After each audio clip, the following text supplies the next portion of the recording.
If you've ever dealt with a nosy HOA that thought they owned more than the sidewalks and the mailboxes, this story will feel like sweet justice. Make sure you hit that subscribe button so you don't miss the next wild tale, because this one's going to shock you in the best way possible.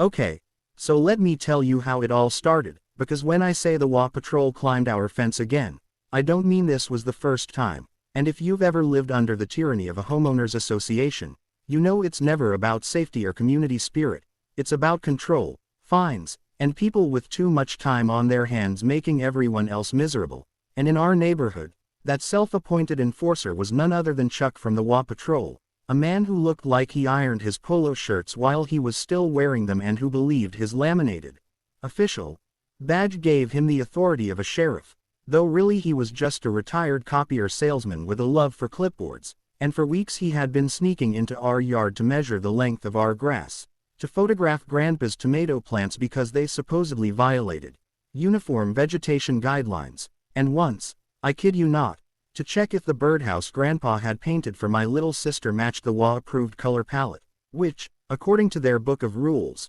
it absolutely did not, because it was bright purple with yellow stars. But come on, who cares? Except Chuck cared, deeply, obsessively, in that way that made him scale our 6-foot fence like he was on a military operation. And Grandpa, who was a Korean War vet and who had very little patience for men who pretended to be soldiers in their golden years, decided he had had enough, and the whole showdown began one Thursday morning when Grandpa sat on the porch, sipping his black coffee from a chipped mug that said, "World's Best Grandpa," and watched as Chuck's balding head popped over the fence line, his fingers gripping the wood slats, his eyes scanning the yard like a predator searching for prey, and Grandpa muttered under his breath, "Not again, you pencil-pushing trespasser," and that's when the idea came to him, not instantly, but as a slow grin spread across his face, because Grandpa was a man who loved two things: tinkering in his garage and teaching lessons that stuck, and electrifying the gate would check both boxes in a way that delighted his sense of justice. Though you have to understand, Grandpa wasn't reckless, he wasn't about to install a death trap, he just wanted to give Chuck a shock he'd remember, like the electric fences used to keep cows from wandering too far, harmless but jarring. And so that very afternoon Grandpa rolled up his sleeves, marched to the garage, and started digging through old toolboxes and dusty shelves until he found what he needed: copper wire, a car battery, some insulated clamps, and the kind of determination only a man who has been pushed one too many times can summon. And I watched him work, fascinated, as he rigged up a low-voltage system to the front gate, testing it with an old metal wrench that sparked just enough to prove the system worked, and then he set up his rocking chair on the porch like a general preparing for battle. And the next morning, right on schedule, Chuck showed up, clipboard in hand, wearing mirrored sunglasses even though it was cloudy, and after pretending to write something on his inspection sheet, he looked left, then right, and started climbing the fence again. But this time, instead of dropping into our yard unnoticed, he decided to try the gate, probably thinking he'd look more official if he entered through the front. And the moment his hand grabbed the latch, there was a sharp crackle, a yelp, and the unmistakable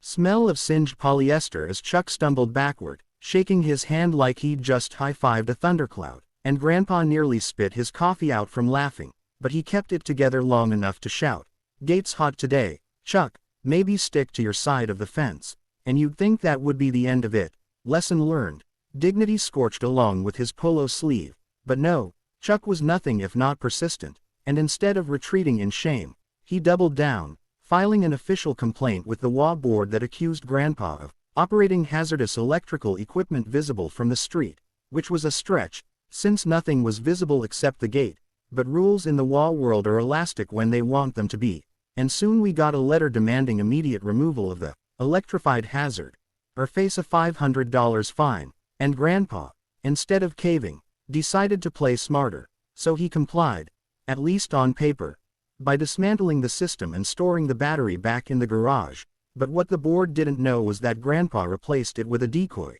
a fake wire running along the top of the gate, connected to absolutely nothing, purely psychological warfare. And sure enough, the next week when Chuck returned with reinforcements, another patrol member named Carol who wore oversized sunglasses and carried a digital camera like she was working for the FBI, they approached the gate cautiously, pointed at the wire, and whispered furiously, and eventually Chuck, trying to prove his bravery, poked the latch with a stick first, then slowly tried the handle, only to find nothing happened, and he smirked like he had caught Grandpa bluffing, except the real trick was waiting for him when he decided to climb the side fence instead, because while Grandpa had disabled the gate, he had quietly rerouted the current to a strip of wire hidden along the top beam of the side fence, the very spot Chuck always swung his leg over, and when his khaki shorts brushed against it, there was another satisfying crackle, a louder yelp this time, and Chuck landed on his backside in our flower bed, dazed and furious,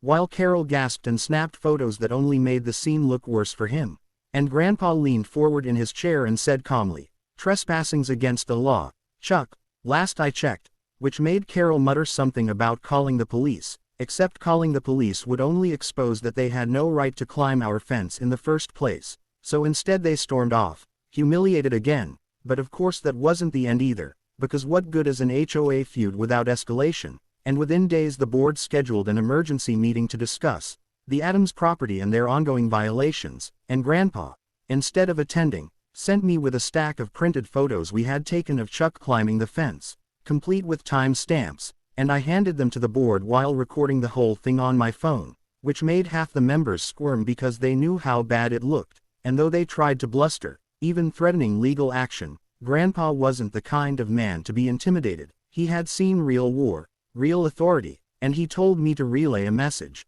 Tell them if they step on my property again, I'll let the sheriff deal with it, and he won't be as forgiving as my little battery, and believe it or not, that finally put a pause on their patrol antics, at least for a while, though every so often we'd catch Chuck driving by slowly, glaring at our porch like he was plotting a counterattack, and Grandpa, never one to be outmaneuvered, eventually added cameras, motion sensors, and even a fake warning,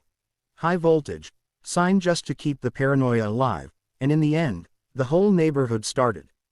quietly rooting for Grandpa, because while nobody else dared defy the law openly, everyone was tired of their harassment, and Grandpa became a sort of folk hero, the old man who shocked the patrol and lived to sip his coffee on the porch, unbothered, and though the war never truly ended, because people like Chuck don't quit, they just wait for the next petty battle. Grandpa was always ready, tools in hand, smile on his face, teaching us all that sometimes the best way to deal with bullies, whether they wear uniforms or polos, is to give them a jolt of reality they'll never forget.